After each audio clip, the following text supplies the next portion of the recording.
All right, everybody, welcome back to the Extra Innings Podcast. I'm your host, Elijah Rodriguez, and we are back today on this fine Monday morning with another episode. As if you've been a listener, if you like to listen to the podcast, I appreciate you. On Mondays, a lot of times we like to recap the weekend or things that have happened over the last couple of days, just because I don't like to do podcasts on the weekends. But nonetheless, this weekend was eventful. Honestly, what was more eventful was Friday, because I do these early to try to get content out in the mornings for podcasts. It seems to be the best time to get it out for people on the way to work, etc. And everything kind of popped off Friday at like 3:00. And there's a lot of stuff that came out Friday. But before we get to that, I kind of wanted to, I have a list. I got stuff. So before we get to some of the stuff that happened on Friday afternoon, I figured we could kind of go in what I think is the most important and kind of work our way down. So starting yesterday was a day from hell for if you're a Dodgers fan, if you're a Yankee fan, or if you're a Diamondbacks fan, maybe a little bit worried. But yesterday we had 4 notable injuries in one day. And I'm sure that, and when I say notable, it means that they're just big players in baseball. I'm not saying there's not other guys that got hurt yesterday or over the weekend, but the big 4 I'm sorry, I'm reading something else. I'm getting sidetracked here, but I'm talking 4 big players. One was Betts. Mookie Betts got hit in the hand yesterday. Has a fractured bone in his left hand.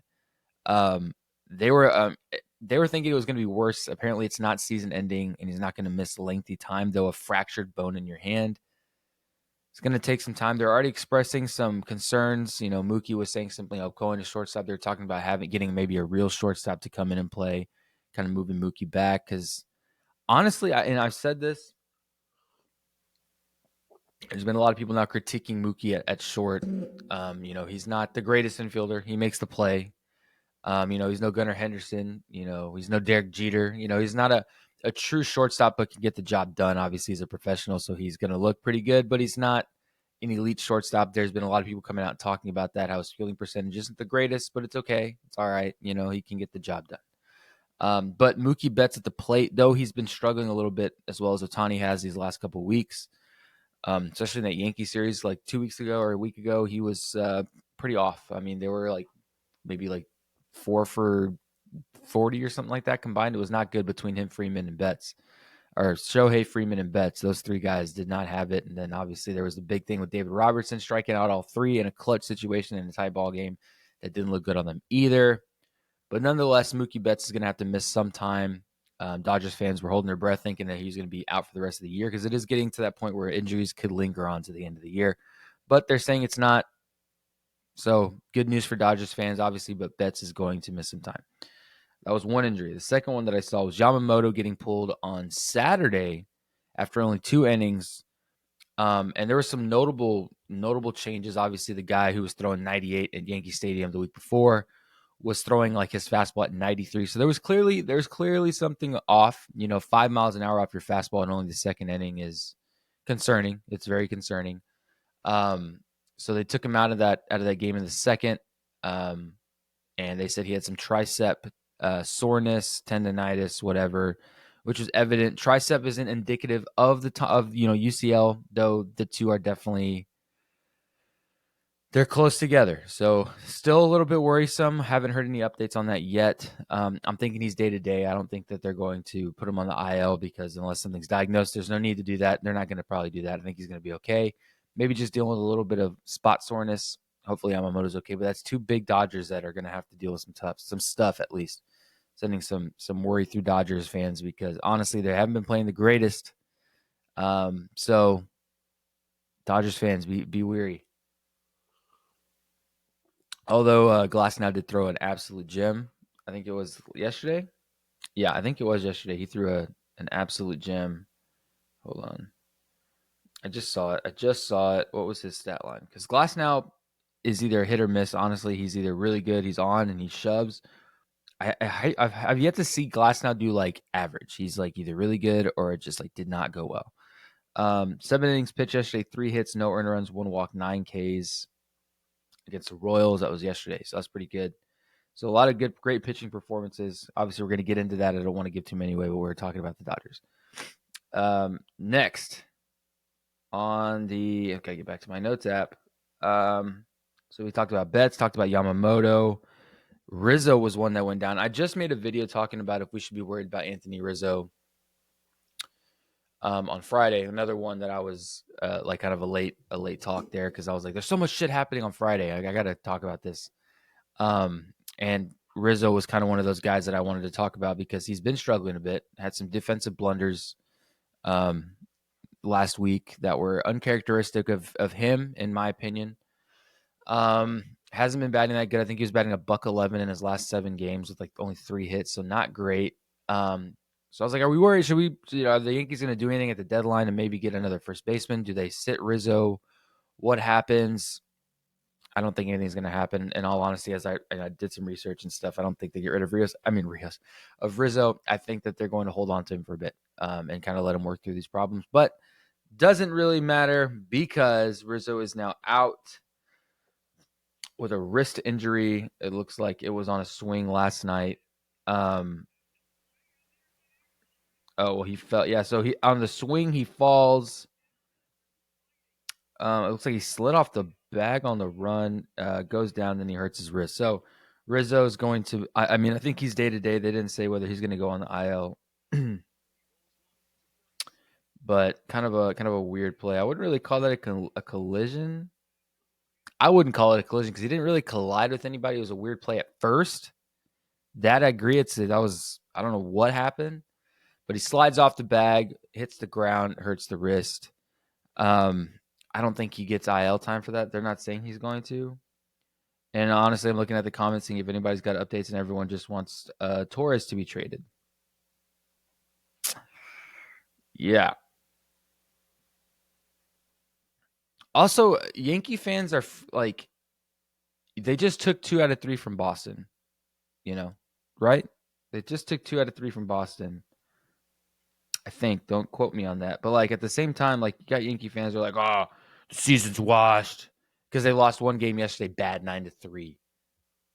And we're gonna talk about that whole thing. But at the same time, like,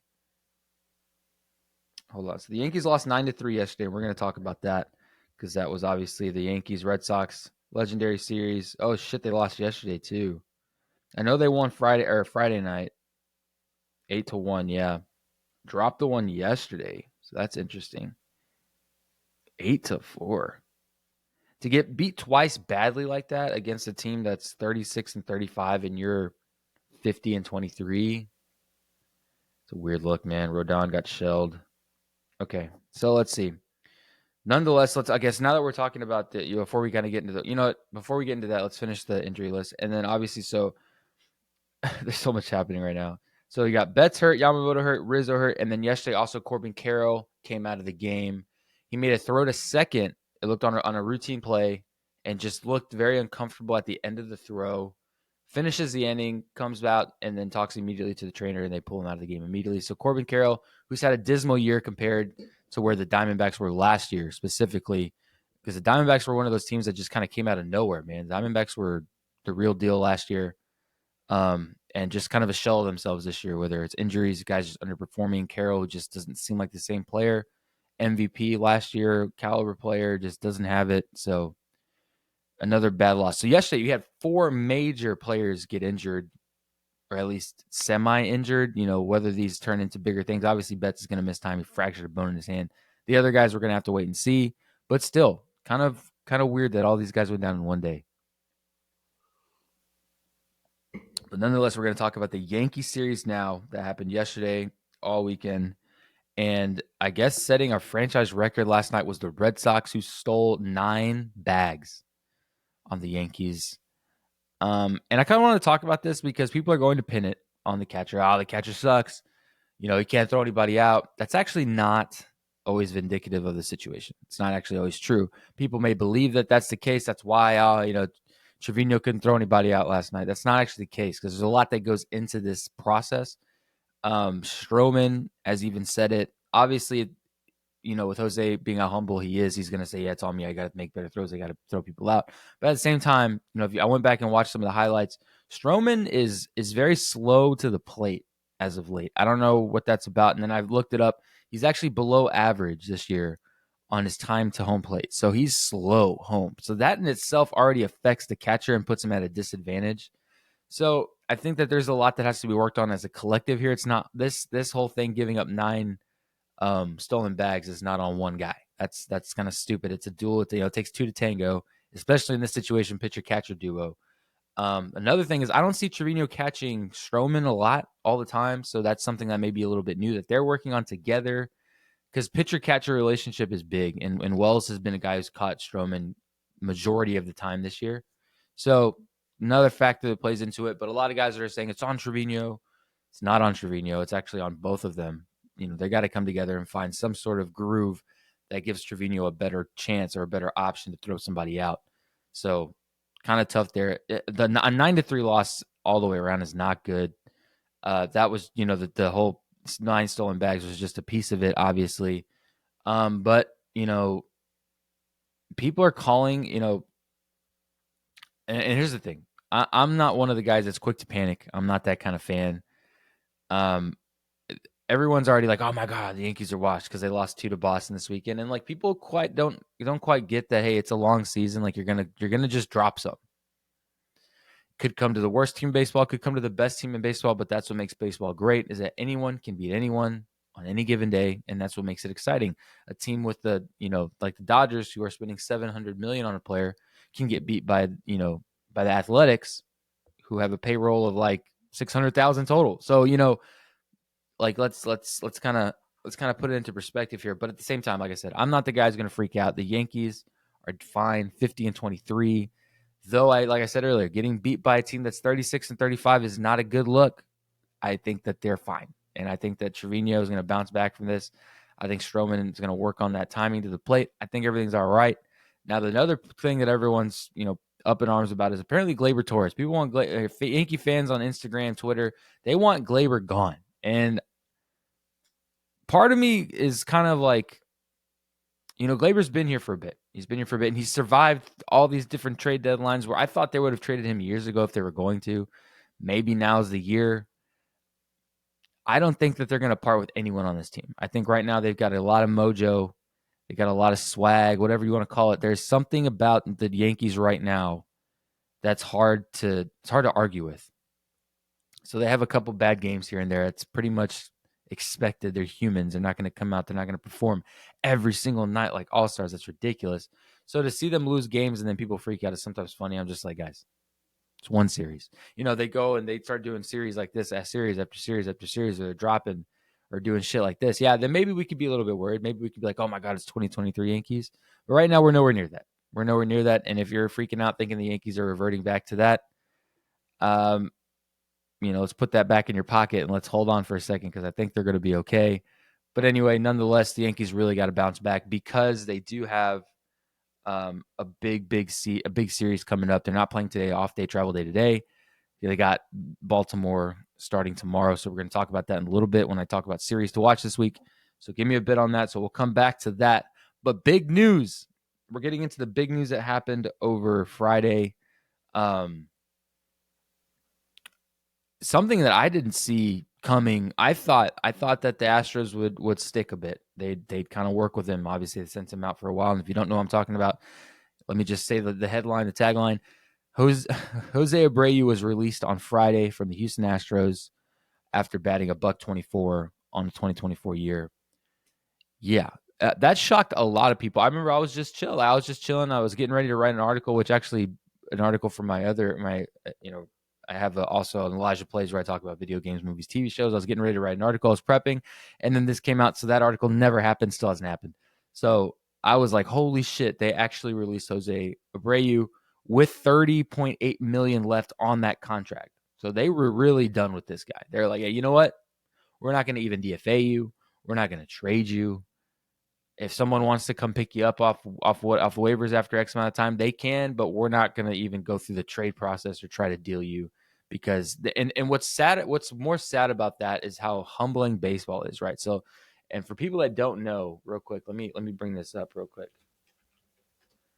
I mean, dude, it's quite humbling how baseball can flip on you like this. So check this out. This is all I'm talking. This is what I mean here.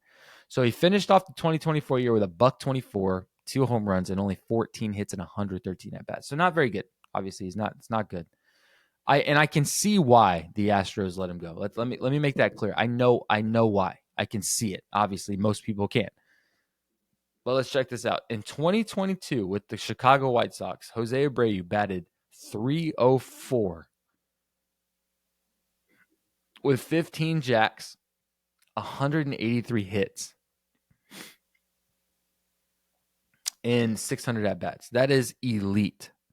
Now, you can see the downward trend. Obviously, 317 in 2020, 261 in 2021, 304 in 2022. So he had a great 2022, which is why the Astros went after him and signed him in 2023.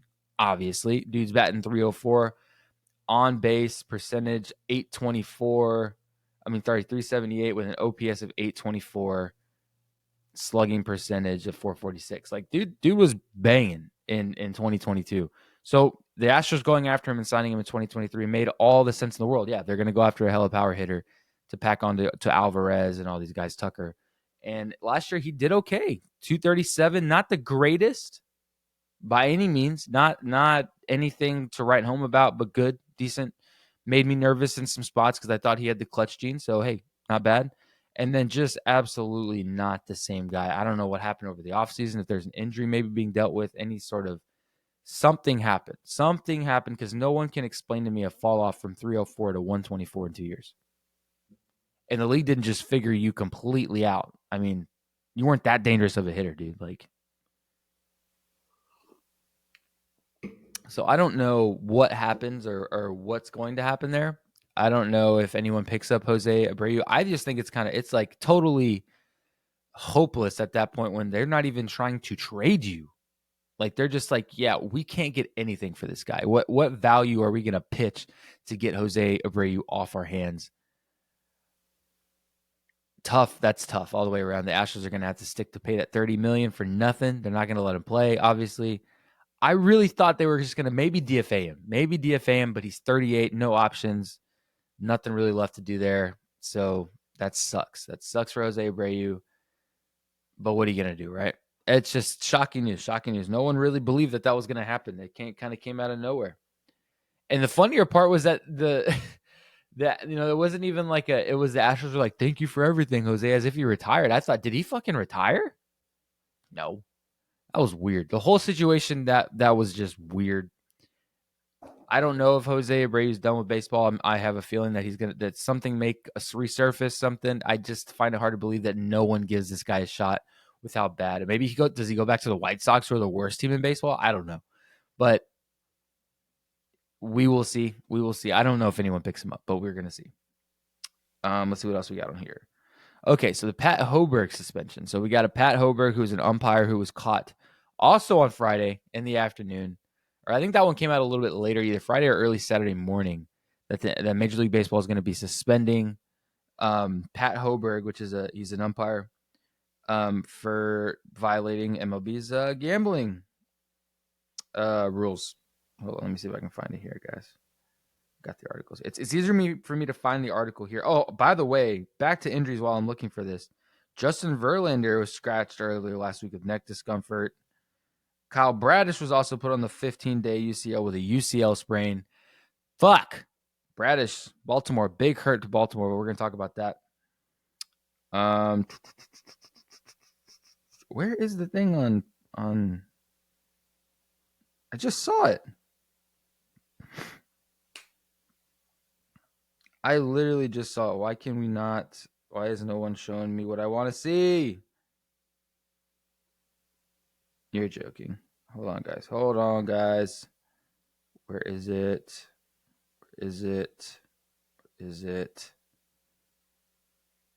Show me the umpire. Okay, here it is. All right, so MLB umpire Pat Hoberg disciplined for violating gambling rules. And everyone is super upset because they just had guys banned, some guys suspended for a year. Was that Saul Frank, a couple other minor league guys, one guy for the Athletics, I don't even remember his name, but he pitches in the big leagues. Other guys were minor league guys who were up and down guys. And obviously that massive suspension to the Pirates guy. What the hell is his name? Hold on. God dang, guys, I'm all over the place. I should have been more prepared. I'm everywhere. Marcano was his name that got banned for life. But anyway, so people are up in arms, understandably so, and I'm kind of confused here. And I guess it depends on the dollar amount or what the situation was. There hasn't been any details that I've seen as of yet. I just know that he's been disciplined. I guess that's going to come with some time off, a suspension, non-paid. But here's the thing: you're suspending players, and if this guy is suspended for anything less than a year, then I'm going to even have more of a problem.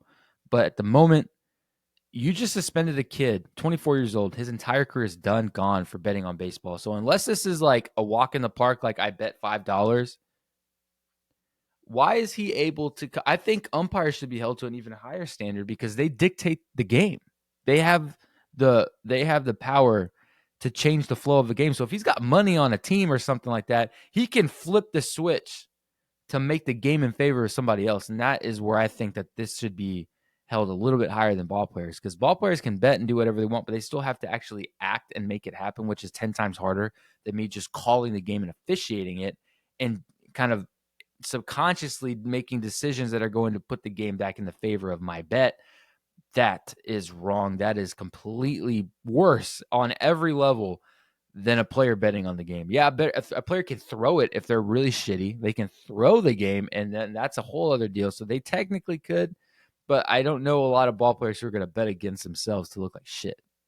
So, but anyway, I thought that was a little bit ridiculous that he's going to get disciplined. I thought he should have been cut for life like Marcano, because that can lead to much worse outcomes than some dude betting on stuff and he's not even fucking playing. So I think that's ridiculous. But I'm not going to get into this whole thing about it because that's a rabbit hole that I'm not really trying to go down on a Monday morning. So we're going to leave it at that. Let me know your comments. Should they have given it to him for the year? I think they should have put him out for a long time, if not life like they did to Marcano. But what do I know, right? What do I know? All right. So series to watch this week. Okay, so the big one is going to be the Yankees and the Orioles. That's starting tomorrow. Going to be interesting. The Orioles are 1.5 games back behind the Yankees in the standings. So it's going to be interesting to see. It's going to be interesting to see. Those are two really good ball clubs. The Yankees are coming off a tough series in Boston. So it's going to be, I don't want to say interesting again, but it's going to be fun to see. Can the Yankees hold it up? This is a young team full of life. They've had a couple. Now they lost Kyle Bradish as of yesterday. Like I just said a couple days ago, it's a big blow to that Orioles rotation. They're going to still be okay. I think they're still going to be able to compete. But this is going to be a big series to watch this week. Let me see what other series we got this week. So today, any interesting games today? Reds, Pirates, maybe. Red Sox, Blue Jays, no. That's not going to be a good one. Mets, Rangers, maybe. Dodgers, Rockies, that's a wash. Angels, Brewers, maybe. So not a whole lot of crazy games today. Padres, Phillies might be a good one, I'd say. But tomorrow the game's going to come out. Yankees, Orioles, big one. Diamondbacks, Nats, maybe.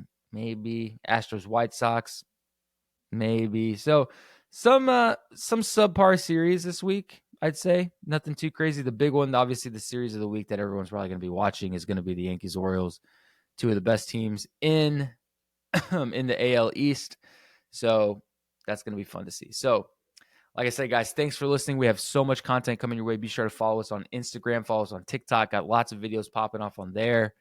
But yeah, this has been a blast, guys. Like I said, this is a blast. We're going to have a breakdown. So I know I said I was going to start doing more breakdowns.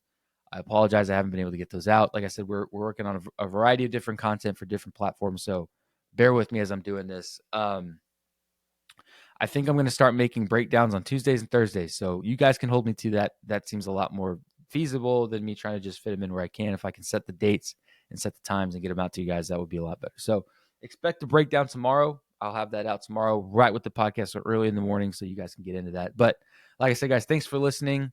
We'll be back all week. We got episodes coming. We got videos coming. It's a great week of baseball, so we will catch you guys in the next episode.